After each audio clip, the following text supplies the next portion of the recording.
तो मेरे प्यारे एमपी बोर्ड के बच्चों को मेरा सादर प्रणाम, नमस्कार, आदाब, सत श्री अकाल। मैं अंकुश सर आपका स्वागत करता हूं अरिविहान पर, जो है आपका फेवरेट पर्सनलाइज और इंटरेक्टिव लर्निंग प्लेटफॉर्म, जहां हम आपकी बोर्ड एग्जाम्स के लिए बहुत सारे इंफॉर्मेटिव वीडियोस बना रहे हैं। और बहुत सारे बच्चों की हमारे पास डिमांड आ रही थी कि सर हमारी अर्धवार्षिक परीक्षाएं नजदीक है, हमें बहुत सारी चीजें चाहिए आप लोगों से, जैसे इंपॉर्टेंट क्वेश्चंस हो गए जो परीक्षा में आने वाले हैं, या ऐसे वस्तुनिष्ठ प्रश्न जो आप परीक्षाओं में आपकी परीक्षाओं में देखने के लिए मिलते हैं। तो बेटा आपकी भारी डिमांड को देखते हुए अरिविहान आपके लिए लेके आया है एक विशेष वीडियो लेक्चर की सीरीज, जहां पर हम सभी सब्जेक्ट्स की, सभी विषयों की वस्तुनिष्ठ प्रश्न वाली वीडियोस और इंपॉर्टेंट प्रश्न वाली वीडियोस लेकर के आपके लिए आए हैं। उसी श्रृंखला में मैं आप लोगों के सामने हाजिर हूं आपके जीव विज्ञान के महत्वपूर्ण प्रश्न लेकर के। और यहां पर हम बात करने वाले हैं अर्धवार्षिक परीक्षाओं में आने वाले अध्यायों से आने वाले महत्वपूर्ण प्रश्नों के बारे में। तो चलिए बिना देरी के शुरुआत करेंगे इस वीडियो लेक्चर की, और बहुत ही आसान भाषा से यहां पर हम समझने वाले हैं कि कौन कौन से इंपॉर्टेंट प्रश्न आपके इन 11 अध्यायों से आने वाले हैं, और साथ ही देखेंगे कि आखिर किसी प्रश्न का कैसे उत्तर हमको अच्छा लिखना है, जिससे हमारी परीक्षा में हमें बहुत ज्यादा अच्छे मार्क मिल सकते हैं।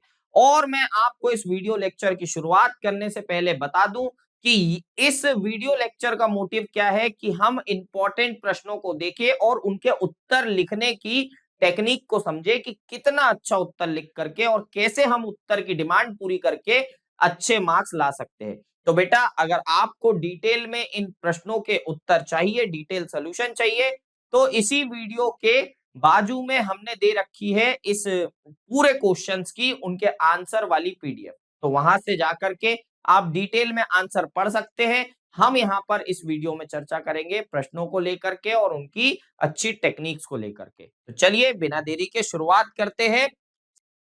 चलिए तो हम देख लेते हैं कि आखिर हमारी अर्धवार्षिक परीक्षा में हमारे बायोलॉजी से यानी हमारे जीव विज्ञान से कौन कौन से अध्याय हमारे पाठ्य पुस्तक से आने वाले हैं, और इन्हीं अध्यायों से जो महत्वपूर्ण प्रश्न होने वाले हैं आपके परीक्षा में आने वाले प्रश्न या आए हुए प्रश्नों को हम देखेंगे कि किस तरह हमको उनका उत्तर लिखना है, और साथ ही हम ये भी देखेंगे कि कैसे हमारे जो टॉपर्स हैं उन्होंने इन क्वेश्चंस के उत्तर लिखे हैं। पहले देख लेते हैं चैप्टर्स के नाम, उसके बाद शुरू करेंगे हम एक एक चैप्टर के क्वेश्चन आंसर से। ठीक है, तो पहला चैप्टर जो आने वाला है हमारा पुष्पीय पादपों में लैंगिक प्रजनन आएगा। फिर आने वाला है हमारा दूसरा चैप्टर मानव जनन। उसके बाद आएगा जनन स्वास्थ्य, और उसके बाद वंशागति तथा विविधता के सिद्धांत और वंशागति के आणविक आधार, ये दोनों चैप्टर आने वाले हैं। उसके बाद जो है हमारा छठवां चैप्टर विकास, इससे बहुत ही ज्यादा महत्वपूर्ण प्रश्न आ सकते हैं। ठीक है, अब बात करेंगे हमारे अन्य बचे हुए अध्यायों की।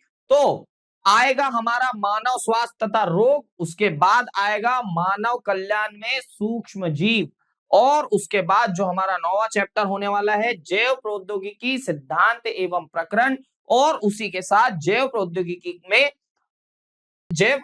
और उसके उपयोग। ठीक है, अब जो हमारी आखिरी यूनिट थी उससे केवल एक चैप्टर आने वाला है हमारी अर्धवार्षिक परीक्षा में, वो है हमारा पारितंत्र।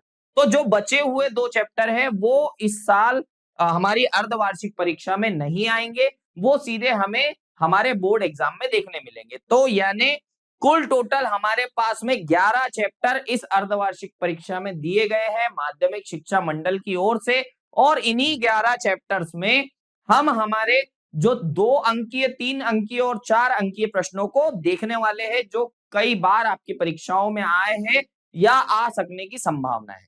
तो चलिए बहुत जल्दी से शुरुआत करते हैं हमारे पहले चैप्टर की, और हम देख लेते हैं इस चैप्टर से आने वाले प्रश्नोत्तरों को। तो पहला चैप्टर क्या है हमारा, पुष्पीय पादपों में लैंगिक प्रजनन, जिसके हम देखने वाले हैं 2 अंकीय प्रश्न, जो हमें हमारे 2 अंक के लिए हमारी परीक्षा में पूछे जाएंगे। तो पहले हम देख लेते हैं सारे प्रश्न, उसके बाद हम देखेंगे इनके आइडल आंसर हमको कैसे लिखने हैं और जो हमारे टॉपर्स है उन्होंने कैसे आंसर्स इसके लिखे थे और अच्छे से अच्छे मार्क्स अपनी परीक्षा में लेकर के आए थे। तो पहला प्रश्न है यहाँ, मादा गेमेटोफाइट का विकास किस कोशिका में होता है? दूसरा है, बीजांड अंडक के किस भाग से पोषण प्राप्त करते हैं? तीसरा प्रश्न यहां आ जाता है, क्लिस्टोगेमस फूल क्या है? एक उदाहरण दीजिए। ठीक है, और जब बोल दिया जाता है कि एक उदाहरण दीजिए तो हमें उस पौधे का नाम लेकर के या उस पौधे का नाम लिख करके हमें उसका उदाहरण देना होता है। ठीक है, उसके बाद आएगा, पराग कणों के बाह्य भाग पर कौन सा पदार्थ पाया जाता है? उसके बाद है, वायु परागित पुष्प के लक्षण बताइए, और ये बहुत ज्यादा इंपॉर्टेंट प्रश्न है क्योंकि ये लगभग इन 10 सालों में लगभग 3 से 4 बार पूछा गया है। उसके बाद आ जाता है, एक बीजपत्री भ्रूणपोषी बीज का एक उदाहरण दीजिए। तो इस तरह से हमें 2 अंकीय प्रश्न देखने के लिए मिलने वाले हैं। अब चलिए शुरुआत करते हैं हमारे एक एक प्रश्न को देखने से और देखेंगे कि उसकी टेक्निक क्या है और उसको कैसे लिख करके अच्छे से अच्छा लिख करके हम अपने अच्छे से अच्छे मार्क सिक्योर कर सकते हैं हमारी बोर्ड एग्जाम में। ठीक है, पर यहां पर बच्चों आप ये एक्सपेक्ट मत कीजिए कि मैं पूरा पूरा आंसर आपको पढ़ाऊंगा, क्योंकि अगर पूरा आंसर आपको पढ़ना है तो हमारे लेक्चर्स हमारी ऐप पे ऑलरेडी बनाए गए हैं, डाल दिए गए हैं। हम यहाँ पर सिर्फ टेक्निक देखेंगे कि इस परीक्षा में हमको कैसे अच्छे से अच्छी टेक्निक से अपने आंसर लिखने हैं और उसपे अच्छे से अच्छे मार्क लेकर के आने हैं। तो प्रश्न क्या पूछा गया, मादा गेमेटोफाइट का विकास किस कोशिका में होता है? अब कई बार बच्चे क्या करते हैं कि सिर्फ और सिर्फ नाम लिखकर आ जाते हैं, पर यह भूलना नहीं है कि ये 2 मार्क वाला प्रश्न है, इसलिए इसका जो अंग होगा या किस कोशिका में होगा उसका नाम तो लिखना ही लिखना है, पर उस कोशिका के बारे में डिटेल में भी लिखना है। जैसे कि हमारे एक टॉपर ने लिखा है यहाँ पर कि मादा गेमेटोफाइट का विकास अंडाणु कोशिका में होता है और उसके बाद इसके विकास के जो चरण की प्रक्रियाएं है उसको छोटा सा बता दिया है, जिससे उसको पूरे पूरे 2 मार्क मिल जाएंगे। और ज्यादा डिटेल में अगर आपको पढ़ना ही है तो हमने आपको ऑलरेडी पीडीएफ दे रखी है इस वीडियो के बाजू में, तब आप वहां पर जाकर के उसमें देख करके अपने आंसर्स और अच्छे से याद कर सकते हैं, अपने आंसर्स को और अच्छा बना सकते हैं। ठीक है, चलिए अगला प्रश्न देखेंगे, बीजांड अंडक के किस भाग से पोषण प्राप्त करता है? तो ये जो क्वेश्चन होते हैं ना, ये बिल्कुल एक वर्ड वाले क्वेश्चन हो जाते हैं, पर जब हमको ये ध्यान रखना है कि ये पूरे पूरे 2 मार्क के लिए पूछा गया है तो 2 मार्क के लिए कम से कम इतनी लाइन आपको लिखना आवश्यक है। ठीक है, तो बीजांड अंडक के किस भाग से पोषण प्राप्त करता है? तो बीजांड अंडक के नारिक और न्यूसेलस से पोषण प्राप्त करेगा। किससे करता है? नारिक और न्यूसेलस से। अब कई बच्चे क्या करते हैं, सिर्फ इतनी लाइन लिख करके आ जाते हैं, तो भैया वो जो जांच करता बैठे हैं वो ये देखेंगे ना कि 2 मार्क का प्रश्न है, बच्चे ने 1 लाइन लिखा है तो क्या मार्क मिलेंगे? 0.5 या ज्यादा से ज्यादा आपसे खुश होकर के 1 मार्क दे देंगे। पर जब 2 मार्क की बात आती है तो इतना पूरा आंसर आपको लिखना बहुत ज्यादा आवश्यक है। चलिए अब चलेंगे अगले प्रश्न की ओर, क्लिस्टोगेमस फूल क्या है? एक उदाहरण देकर समझाइए। तो जब ऐसे प्रश्न आ जाते हैं तो इससे सीधा सीधा समझ जाइएगा कि क्लिस्टोगेमस फूल क्या है, ये समझाने के आपको 1 मार्क मिलेंगे और जब आप उदाहरण लिखेंगे तब जाकर के आपको दूसरा मार्क मिलेगा। यानी यहाँ एक ही प्रश्न में 2-2 प्रश्न दिए हुए हैं। ठीक है, तो क्लिस्टोगेमस फूल क्या होते हैं? वे फूल होते हैं जो पूर्ण रूप से बंद रहते हैं, इनका परागण बाहरी कारकों के द्वारा नहीं होता है, यानी ना वायु परागण से होता है, ना ही कीट परागण से होता है और ना ही किसी भी अन्य तरह के परागण जो फैक्टर्स हो सकते हैं उनसे होगा। तो क्लिस्टोगेमस फूल वो कहलाते हैं। अब जब आप उदाहरण की बात की गई है तो उदाहरण आपको अगर देखना है तो फिर मैं वही बात करूंगा कि आपके पास पीडीएफ दी गई है, पीडीएफ में आप पूरा डिटेल्ड आंसर इसका देख सकते हैं। ठीक है, अब बात कर लेते हैं कि अगला प्रश्न है, पराग कणों के बाह्य भाग पर कौन सा पदार्थ होता है?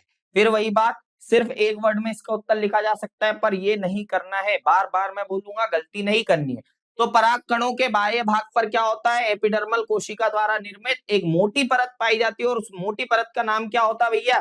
एक्सीन होता है। अब एक्सीन के बारे में थोड़ा सा समझा देना है, जैसे यहाँ पर एक्सीन परागकण के बाहरी भाग की सुरक्षा करता है, वह कठोर होता है, वह अविकृत होता है, रासायनिक रूप से बहुत ज्यादा स्थिर होता है, इन सब बातों को लिख देना है ताकि अच्छा इंप्रेशन पड़ जाए और पूरे 2 मार्क आपको मिल जाए। ठीक है, चलेंगे अगले प्रश्न की ओर।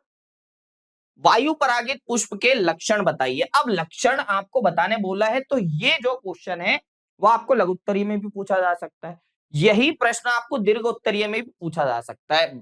आप पर डिपेंड करता है कि प्रश्न कितने मार्क का पूछा गया है और कितना आपको आंसर लिखना है। ज्यादा लिख करके टाइम वेस्ट भी नहीं करना है और कम लिख करके कम मार्क नहीं लेने। ठीक है, तो वायु परागित पुष्प के लक्षण अगर बताने के लिए बोला गया है तो हम क्या लिखेंगे कि वे पुष्प होते हैं जो परागण के लिए क्या है, हवा पर या वायु पर निर्भर होते हैं, वायु परागण पुष्प कहलाते हैं। ठीक है, अब इसमें टेक्निक लिखना चाहिए हमें कि वायु परागण पुष्प के लिए इन पुष्पों के क्या अनुकूलन होने चाहिए, किस तरह के अंगक होने चाहिए, इन सब चीजों को आपको बता देना है और आपको पूरे पूरे 2 मार्क यहां पर मिल जाएंगे। चलिए चलेंगे अगले प्रश्न की ओर। और अगला प्रश्न है, एक बीजपत्री भ्रूणपोषी बीज का एक उदाहरण लिखिए। अब जब बोला गया है कि एक बीजपत्री भ्रूणपोषी बीज, तो यहाँ पर सीधा सीधा बच्चों को याद आता है, क्योंकि हमारी एनसीईआरटी में क्या दिया हुआ है, मक्के का उदाहरण दिया हुआ है। तो जब आपको क्या लिखना है, एक बीजपत्री भ्रूणपोषी बीज का आपको उदाहरण लिखना है, तो क्या लिखना है, मक्का है।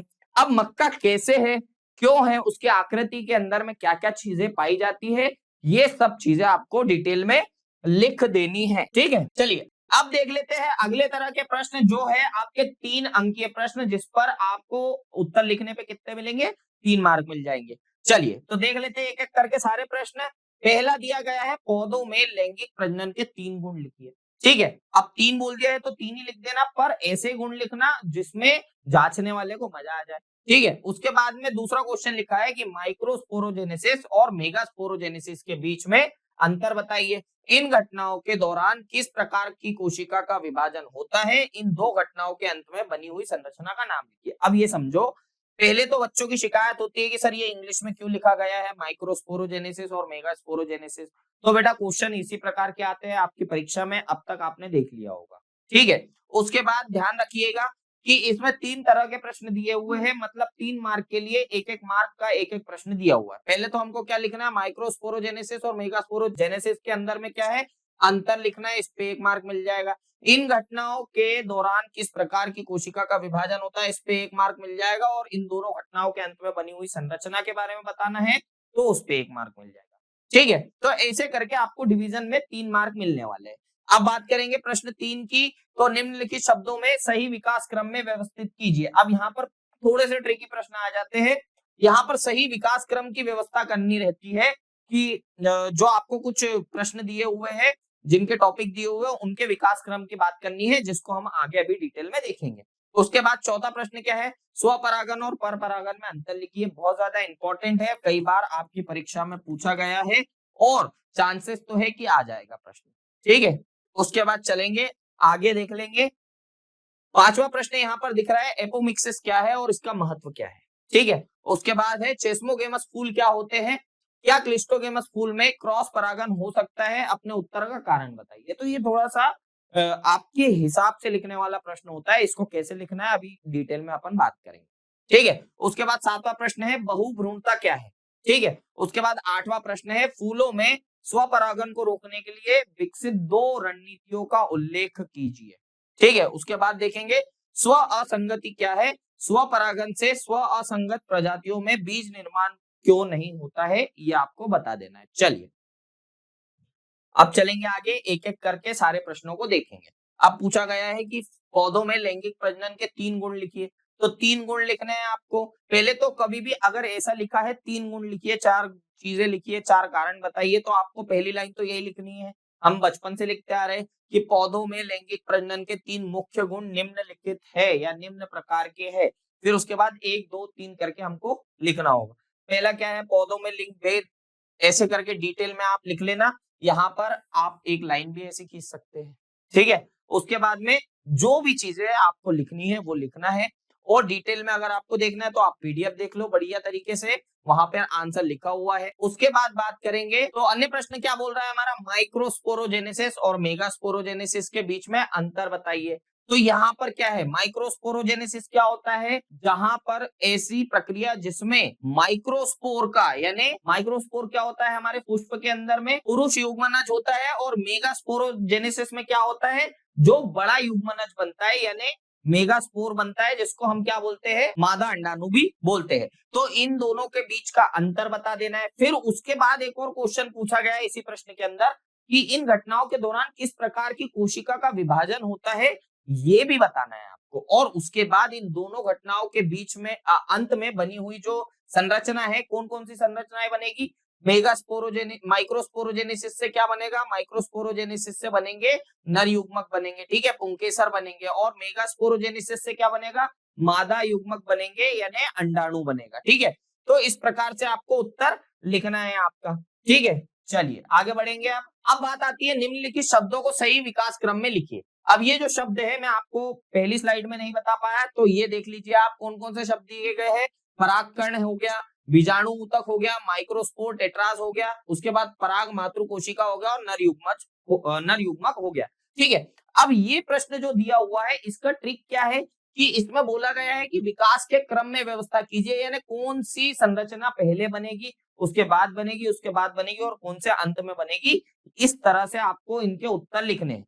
तो इनको डिटेल में भी लिखना है और साथ ही साथ इनको क्रम में भी लिखना है। तो चलिए इसको क्रम में भी जमाते हैं और डिटेल में भी लिखने की कोशिश करते हैं। जो माइक्रोस्पोर टेट्राज है, ये सबसे पहली जो इन चारों में से दी गई है, 5 जो हमें चीजें दी गई है, उनमें से सबसे पहली संरचना बनेगी माइक्रोस्पोर टेट्राज।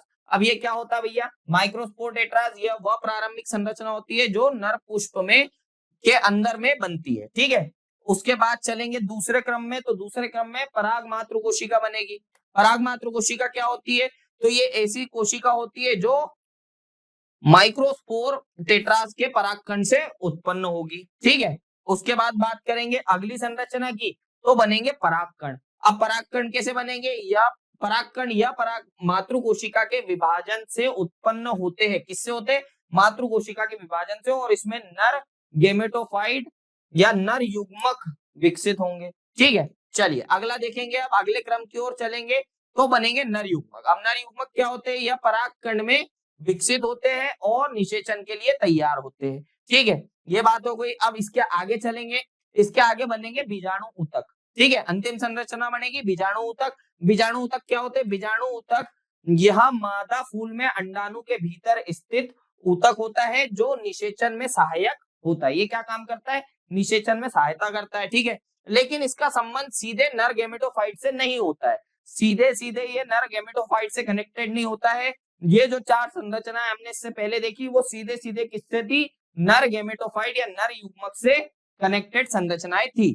तो इस प्रकार से आपको उत्तर लिखने का समझ में आ गया कि कैसे एक एक दो दो लाइन में आपको इनके उत्तर लिखने हैं, और कैसे लिखना है, एक व्यवस्थित क्रम में, कि जो पहले संरचना बनेगी और जो अंत में संरचना बनेगी उनका एक क्रम होना चाहिए।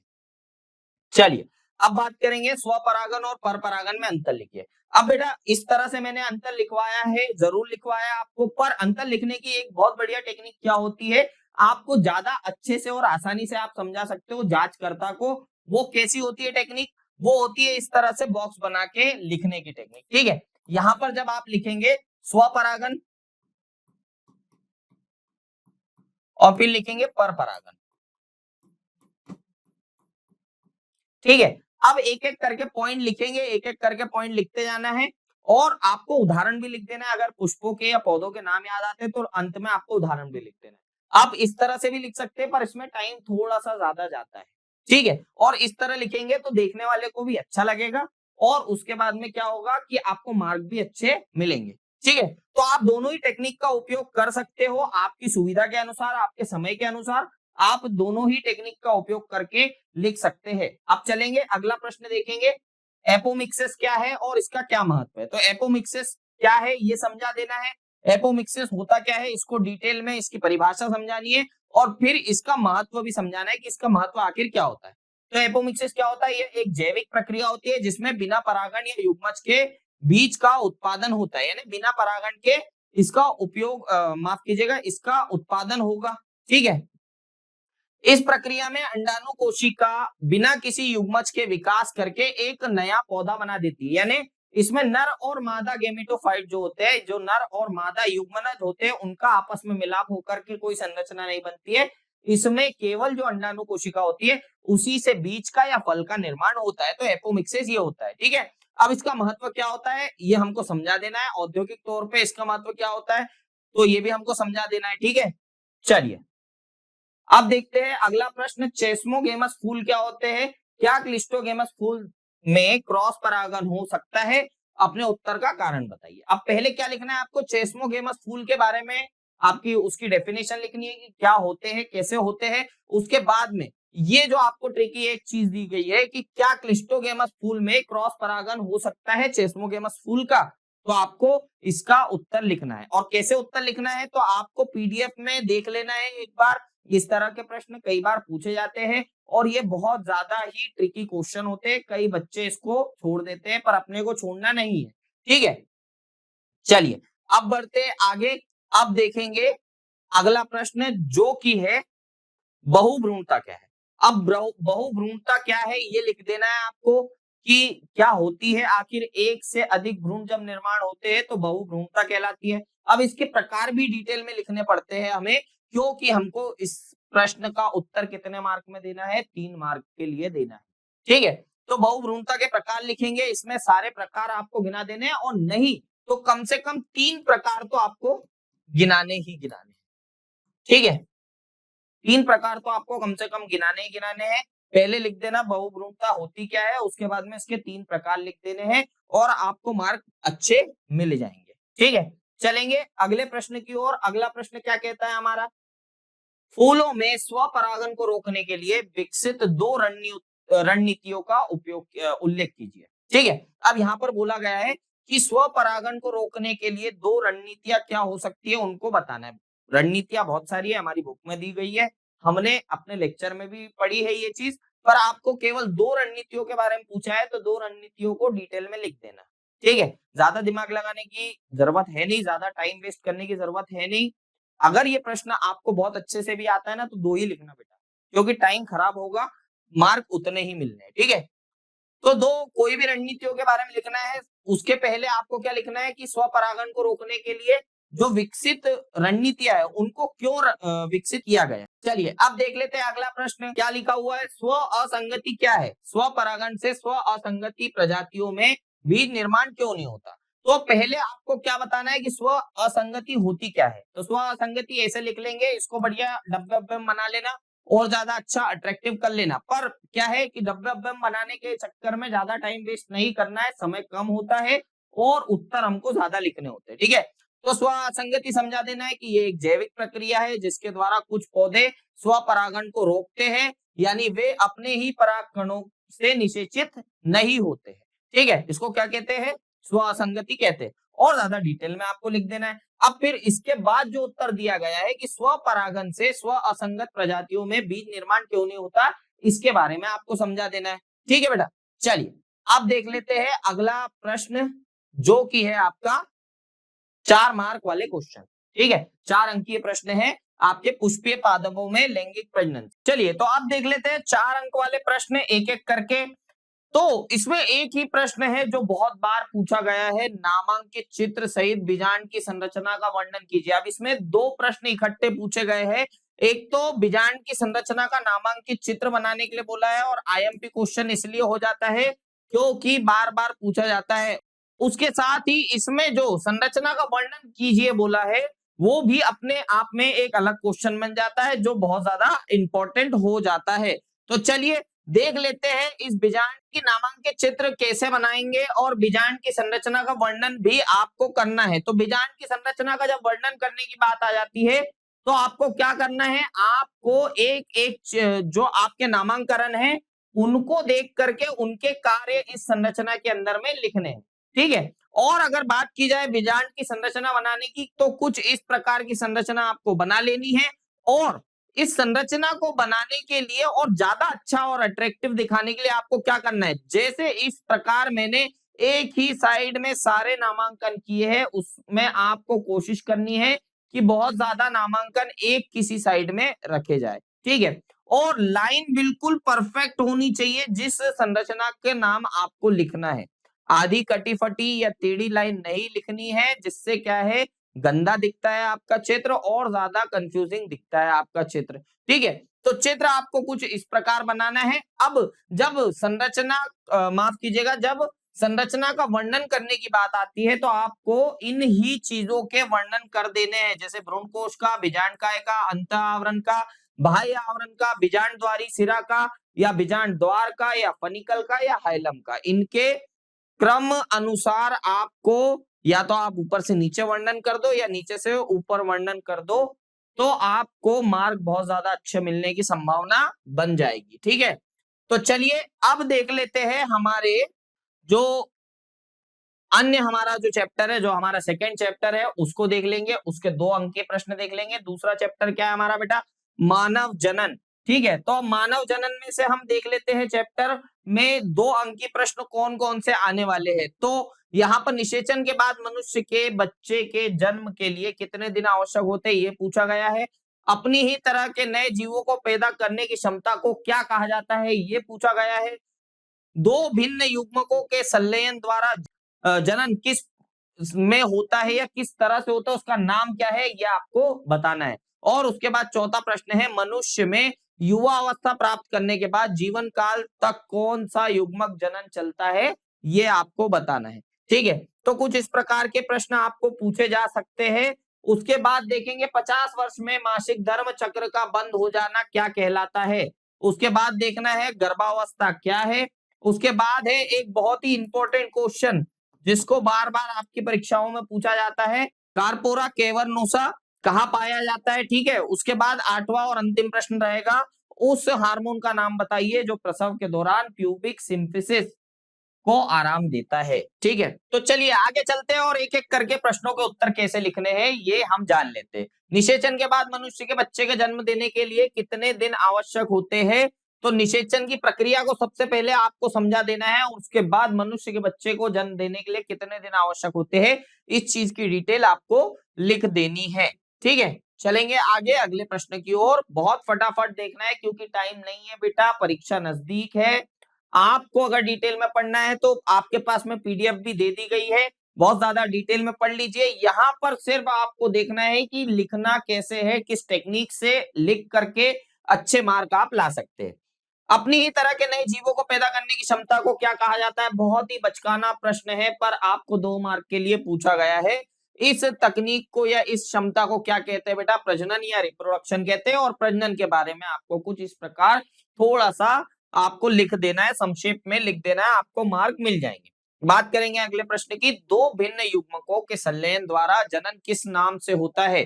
तो यौन प्रजनन कहा जाता है, जिसमें लैंगिक प्रजनन के उदाहरण भी आप दे सकते हो, जैसे मनुष्य, जानवर, कुछ पौधे, कवक इत्यादि जो है लैंगिक जनन करते हैं। अब इसमें 2 तरह की चीजें आप लिख सकते हैं। पहले तो इसकी विशेषताएं लिख सकते हैं कि 2 विपरीत युग्मक होने चाहिए, फिर नर युग्मक होना चाहिए, फिर मादा युग्मक होना चाहिए, संतान में अनुवांशिक विविधता होती है, जटिल प्रजनन प्रक्रिया होती है, अधिक जटिल एवं विकसित जीवों में ये पाया जाता है। तो इस प्रकार से आपको उत्तर इस क्वेश्चन का लिख देना है।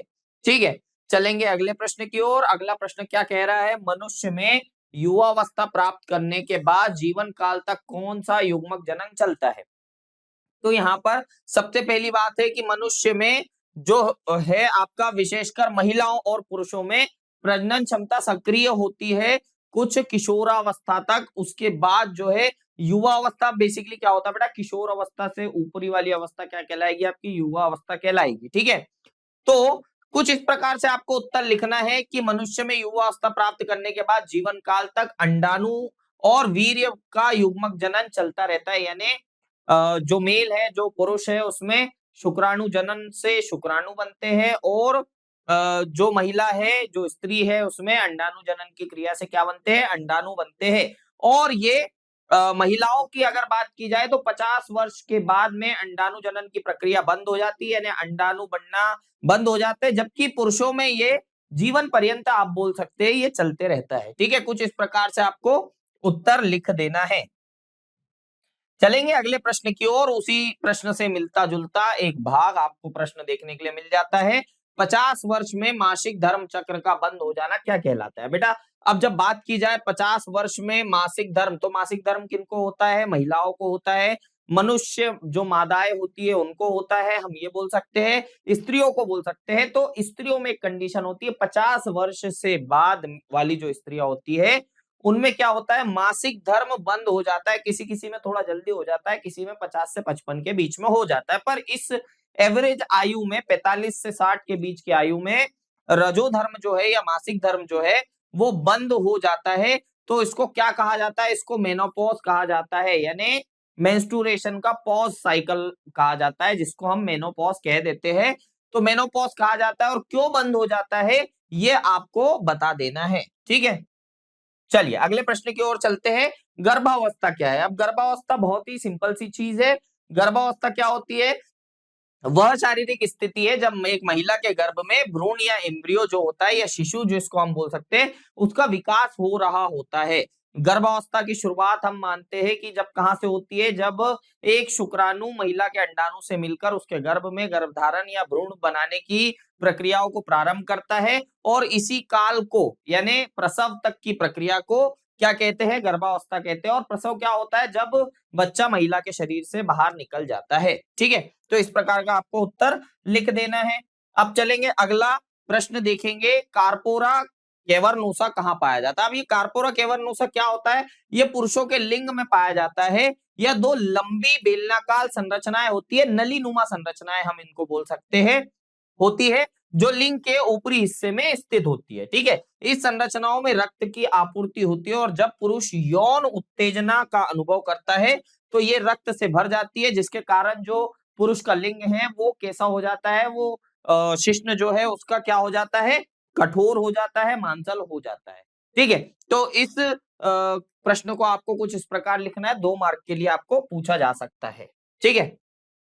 चलेंगे अगले प्रश्न की ओर। उस हार्मोन का नाम बताइए जो प्रसव के दौरान प्यूबिक सिम्फिसिस को आराम देता है। अब ये प्यूबिक सिम्फिसिस होता क्या है? बेसिकली सबसे पहले ये जान लो कि जब प्रसव होता है तो जो प्यूबिक गर्डल होता है, महिलाओं का जो प्यूबिक गर्डल होता है जिसको हम कमर से नीचे की हड्डी कह सकते हैं, वो क्या होता है कि बच्चे को बाहर करने के लिए थोड़ी सी फैल जाती है, जिसके कारण जो है वो दर्द शुरू हो जाता है। उनकी बोन्स जब फैल जाती है, हड्डियां जब फैल जाती है या प्यूबिक प्लेट्स जब फैल जाती है तो क्या होता है? उनको दर्द महसूस होता है। और इसके दौरान बॉडी के अंदर में एक बहुत बढ़िया फंक्शनिंग होती है।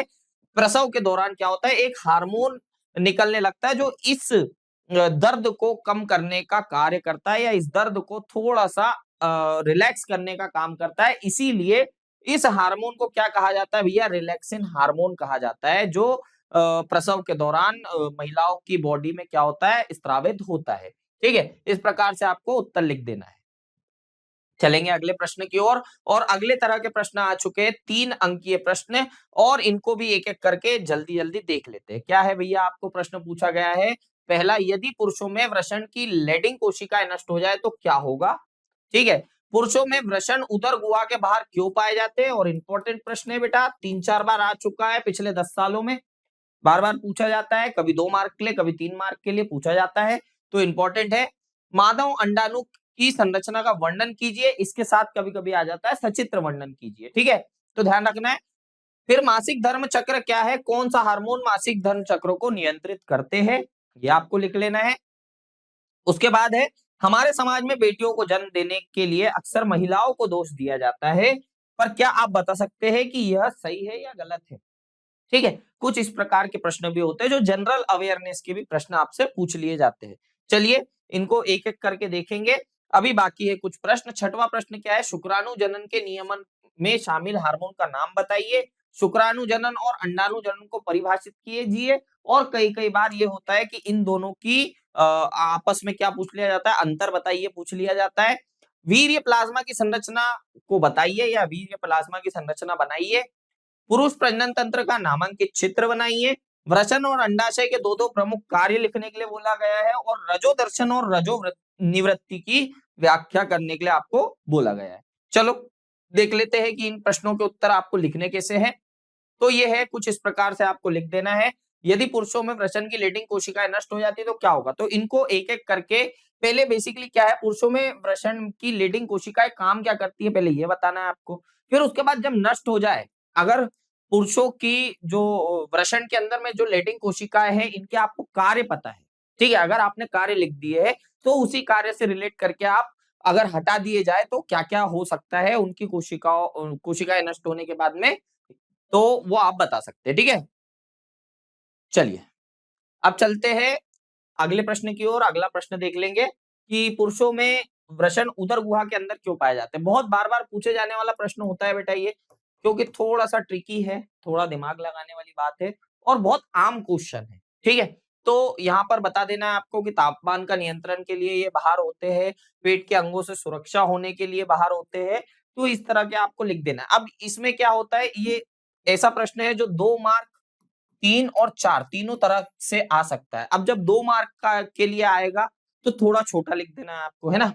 अगर 3 मार्क के लिए आए तो उससे थोड़ा बड़ा आपको एक्सप्लेन करना है और 4 मार्क के लिए आए तो काफ़ी अच्छे से एक्सप्लेन कर देना है, तभी आपको मिलेंगे मार्क, ठीक है?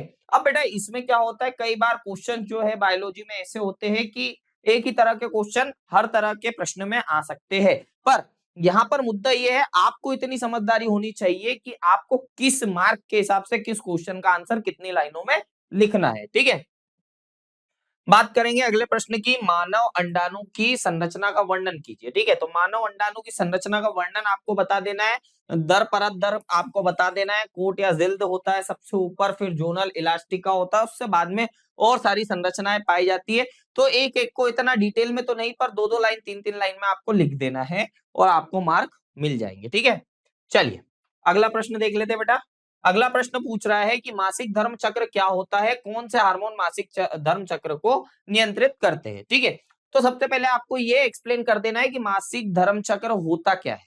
ठीक है? इसकी पूरी एक आपको डेफिनेशन अच्छे से बता देनी है। उसके बाद में कौन से हार्मोन मासिक धर्म चक्र को क्या करते हैं? प्रभावित करते हैं या नियंत्रित कर देने हैं, ये भी बता देना है आपको। अच्छे से मार्क मिल जाएंगे। ठीक है? चलेंगे अगले प्रश्न की ओर। अगला प्रश्न देख लेंगे। तो एक प्रश्न पूछा गया है कि हमारे समाज में बेटियों को जन्म देने के लिए अक्सर महिलाओं को दोषी ठहराया जाता है। ठीक है?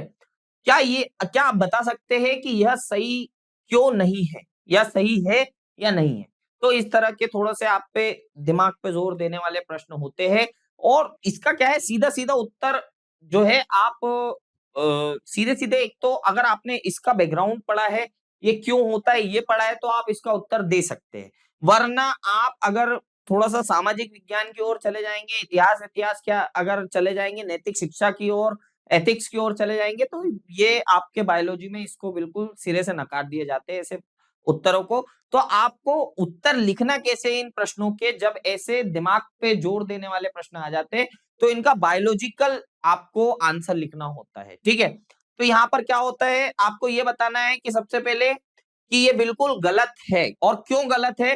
क्योंकि जन्म देने के लिए अगर बेटियों को या महिलाओं को दोषी ठहराया जाता है, तो ये क्यों गलत है, आपको ये बताना है। और ये क्यों कैसे बताना है आपको, बहुत ज्यादा थ्योरी नहीं लिखते हुए आपको बहुत साइंटिफिक चीज, बहुत बायोलॉजिकल चीज बता देनी है, ठीक है? क्योंकि लिंग निर्धारण क्या है, पुरुषों के वाय गुणसूत्र पे आपके डिपेंड होता है, जिसमें और महिलाओं के पास क्या होता है, एक्स एक्स गुणसूत्र पाए जाते हैं, जो लिंग निर्धारण के लिए कहीं से कहीं तक दोषी नहीं होते। यानी अगर बात की जाए कि बेटी अगर पैदा होगी तो उसके लिए कौन जिम्मेदार होगा, पिता का वाय गुणसूत्र जिम्मेदार होगा, क्योंकि वही लिंग निर्धारण का कार्य करता है, ठीक है? तो इस प्रकार के उत्तर आपको लिख देना है। अब बात आ जाती है अगले प्रश्न की, शुक्राणु जनन के नियमन में शामिल हार्मोन का नाम बताइए। तो अब यहाँ पर हार्मोन आपको बता देने हैं, कुछ 2 एक हार्मोन के नाम लिख देने हैं और आपका काम हो जाएगा। तो शुक्राणु जनन क्या होता है, पहले ये समझा देना है थोड़ा बहुत। फिर उसके बाद नियमन के लिए कौन-कौन से हार्मोन शामिल होते हैं, जैसे गोनाडोट्रोपिक हार्मोन होता है, इसके बारे में आपको बता देना है। उसके बाद में ल्यूटिनाइजिंग हार्मोन होते हैं, उसके बाद में आपके टेस्टोस्टेरोन होते हैं, इन सब चीजों के बारे में एक-एक, 2-2 लाइन में आपको समझा देना है, ठीक है? चलिए, अब बात करेंगे अगले प्रश्न की, शुक्राणु जनन और अंडाणु जनन को परिभाषित कीजिए। तो शुक्राणु जनन और अंडाणु जनन की जब परिभाषा पूछा है तो दोनों को अलग-अलग लिखना है। अगर इनके बीच में अंतर पूछ लेता तो क्या करते हैं हम, लिखने के लिए ऐसे कॉपी में बनाएंगे बढ़िया से बॉक्स और यहाँ पे लिखेंगे शुक्राणु जनन और यहाँ लिखेंगे अंडाणु जनन।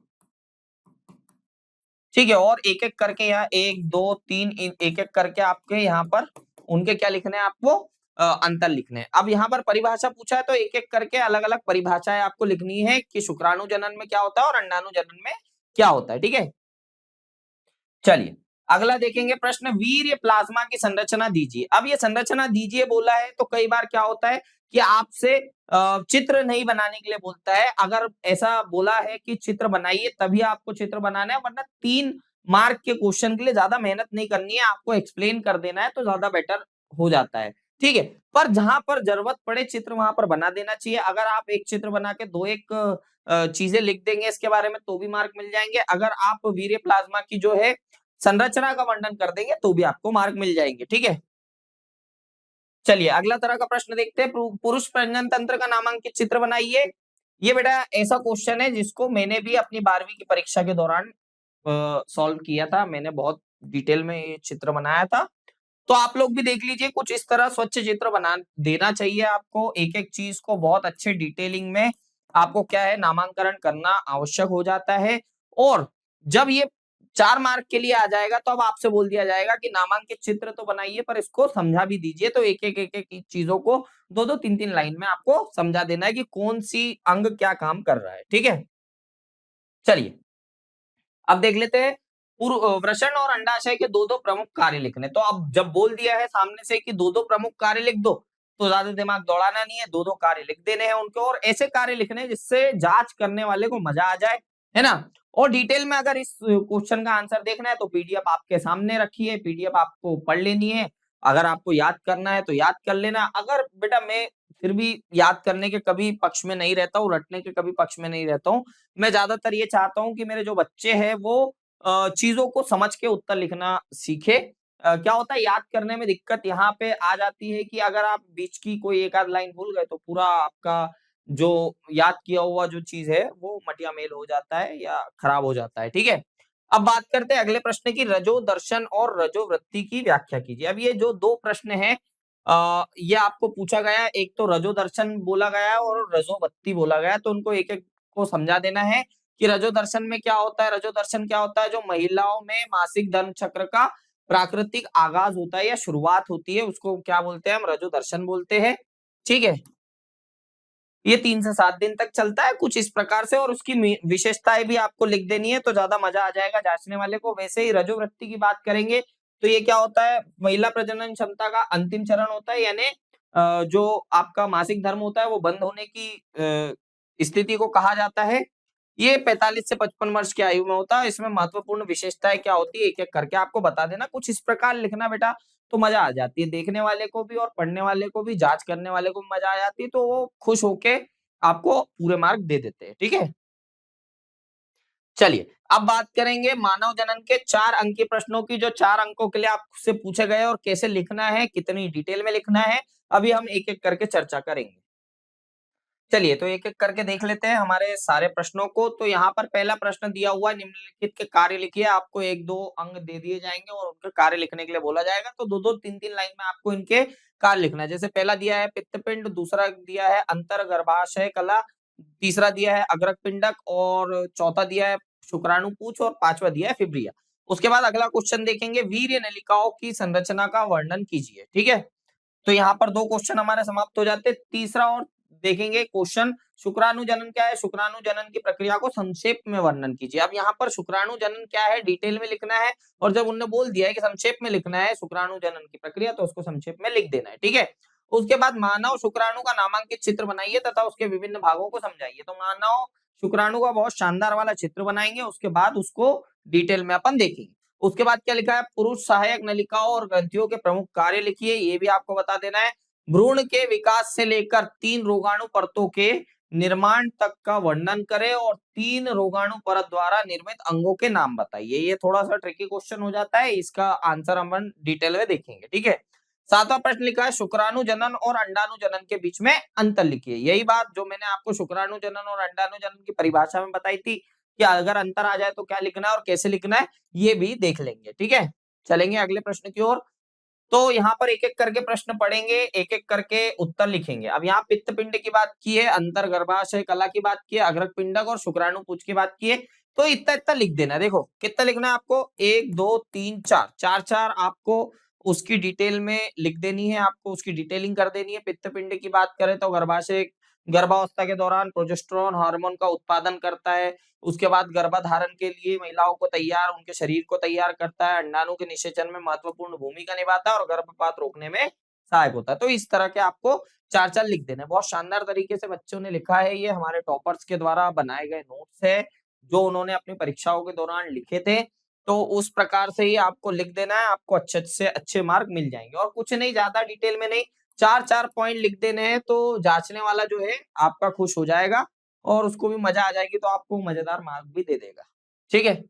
चलेंगे। वीर्य नलिकाओं की संरचना का वर्णन कीजिए। तो संरचना का वर्णन करने के लिए क्या करते हैं, पहले तो वीर्य नलिकाओं को डिटेल में समझाना है कि आखिर होती क्या है, काम क्या करती है, किस अंग का ये भाग होती है। तो यहाँ जैसा लिखा है कि वीर्य नलिका पुरुष प्रजनन तंत्र का भाग होती है। ठीक है, इसका काम क्या होता है, ये वीर्य उत्पादन में भाग लेती है। इनकी संरचना और कार्य निम्नलिखित है। पहले इनकी आकृति बता देनी है, उसके बाद इनका स्थान बता देना है। ठीक है, कि कहाँ पाई जाती है, उसके बाद आकृति किस प्रकार की होती है, उसके बाद संरचना ऊतक किन ऊतकों से बनी होती है और इनके कार्य क्या होते हैं, ये बता देना है। तो आपको मार्क बढ़िया से मिल जाएंगे। ठीक है, उसके बाद शुक्राणु जनन और माफ कीजिए, शुक्राणु जनन क्या है, शुक्राणु जनन की प्रक्रिया का संक्षेप में वर्णन कीजिए। तो पहले आपको क्या बताना है भैया कि शुक्राणु जनन आखिर क्या होता है। शुक्राणु जनन क्या होता है, ये एक ऐसी जैविक प्रक्रिया होती है जिसके द्वारा पुरुष के अंडकोश में शुक्राणु का निर्माण होता है। ठीक है, तो ये होती है शुक्राणु जनन। उसके बाद इसकी प्रक्रिया संक्षेप में बतानी है, तो स्थानीयता क्या होती है इसकी। ठीक है, उसके बाद में इसकी प्रारंभिक कोशिका क्या बनेगी, प्रारंभिक स्पर्मेटोगोनिया क्या कैसे होगा, पहला विभाजन क्या होगा, कौन सा विभाजन होगा, ये सारी डिटेल्स आपको लिख देनी है। दूसरा विभाजन, परिपक्वता, परिपक्व कहाँ होंगे, वृद्धि कहाँ होगी, है ना, इन सब चीजों को आपको लिख देना है।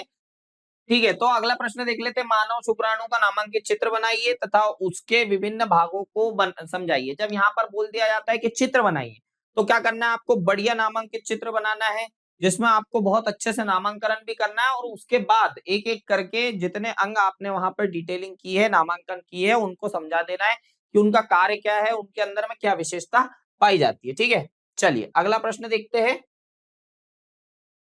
अगला प्रश्न देखेंगे बेटा, पुरुष सहायक नलिकाओं और ग्रंथियों के प्रमुख कार्य लिखिए। तो पुरुष सहायक नलिकाओं के पहले क्या होती है, पुरुष सहायक नलिका ये बता देनी है कि ये प्रजनन तंत्र का हिस्सा होती है, ये क्या क्या कार्य करती है और कौन कौन से तंत्र में कहाँ कहाँ स्थित होती है, किस नलिका से कौन कनेक्टेड होती है, ये सारी डिटेल में आपको बतानी है। उसके बाद एक एक करके इनके नाम लिख के आपको क्या करना है, इनको डिटेल में 2-2 4-4 लाइन में आपको समझा देना है कि जैसे वीर्य वाहिनी क्या होती है, सिमिनल वेसिकल क्या होती है और जितनी भी इनमें नलिकाएं पाई जाती है अलग अलग प्रकार की, वो आपको समझा देनी है। ठीक है, चलेंगे अब अगले प्रश्न की ओर। भ्रूण के विकास से लेकर 3 रोगाणु परतों के निर्माण तक का वर्णन करें तथा 3 रोगाणु परत द्वारा निर्मित अंगों के नाम बताइए। ठीक है, तो यहाँ पर पहले क्वेश्चन का जो आपको लिखना है उत्तर, वो बहुत ज्यादा डिटेल में लिखने की बात है। क्यों, क्योंकि भ्रूण के विकास से लेकर 3 रोगाणु परतों के निर्माण तक का वर्णन करने के लिए बोला है और उसके बाद जो 3 रोगाणु परतें बनेगी उनसे बनने वाले अंगों का वर्णन करने के लिए आपको बोला है। ठीक है, तो इस प्रकार आपको उत्तर इनके लिखना है और ज्यादा डिटेल में इस उत्तर को देखने के लिए आपके पास में पीडीएफ उपस्थित है, आपको पीडीएफ प्रोवाइड करवा दी गई है जिसमें से आप देख सकते हैं। ठीक है, और ये पीडीएफ बेटा आपको सिर्फ और सिर्फ हमारी एप्लीकेशन अरिविहान के एप्लीकेशन पे दिखने वाली है। इसलिए YouTube पर अगर आप ये वीडियो देख रहे हैं तो हमसे अपेक्षा ना करें कि हमें आप पीडीएफ हमारे इनबॉक्स में डीएम में शेयर कर दीजिए।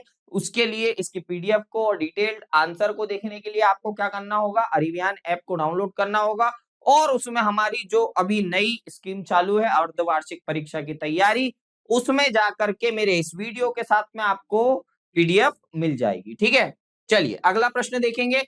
शुक्राणु जनन और अंडाणु जनन के बीच में अंतर लिखिए। ठीक है, तो अंतर लिखने की बात आ जाती है जहां पर, तो मैंने आपको बताया है कि कैसे आपको अंतर लिखना है। या तो आप ऐसा कर सकते हैं कि एक एक चीजों को आप अलग अलग करके समझा दे, या तो फिर अंतर लिखने के लिए आप क्या कर सकते हैं, बढ़िया सा एक बॉक्स बना सकते हैं जिसमें एक तरफ शुक्राणु जनन और एक तरफ अंडाणु जनन करके आप इनके अंतर स्टेप बाय स्टेप समझा सकते हैं। ठीक है, पर 4 मार्क का क्वेश्चन है, तब मैं चाहता हूं कि ज्यादा से ज्यादा आप अंतर जितने बता पाए उतने बता दे, ताकि ये क्या हो, आपके लिए बहुत ज्यादा डिटेल हो, सामने वाले को देखने में मजा आ जाए, सामने वाले को पढ़ने में मजा आ जाए, उसके बाद साफ सुथरा और अच्छा दिखे तो आपको मार्क अच्छे मिल जाएंगे। ठीक है, चलेंगे अगले हमारे चैप्टर की ओर जिसका नाम है प्रजनन स्वास्थ्य, जिसके 2 मार्क वाले प्रश्न हम देख लेंगे। ठीक है, तो जल्दी से पहले 2 मार्क वाले प्रश्नों को हम पढ़ लेते हैं और उसके बाद में फिर क्या करेंगे, इनको एक-एक करके डिटेल्ड इनका आंसर कैसे लिखेंगे उसकी टेक्निक जानेंगे। ठीक है, इंपॉर्टेंट क्वेश्चन का वीडियो देख लिया क्या? आधा ही था?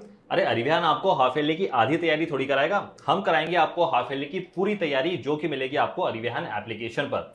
वहां पर notes, time table, practice test तो मिलेगा ही, मैथ्स की फॉर्मूला शीट, केमिकल के रिएक्शन बुकलेट और बायोलॉजी के लिए माइंड मैपिंग टेक्निक का यूज करके हमने बनाया है हाफ ईयरली का बेस्ट कोर्स, जो आपको मिलेगा 100% फ्री। तो लिंक डिस्क्रिप्शन में है, अरिविहान एप्लीकेशन डाउनलोड कर लीजिए और हाफ ईयरली की तैयारी में लग जाइए।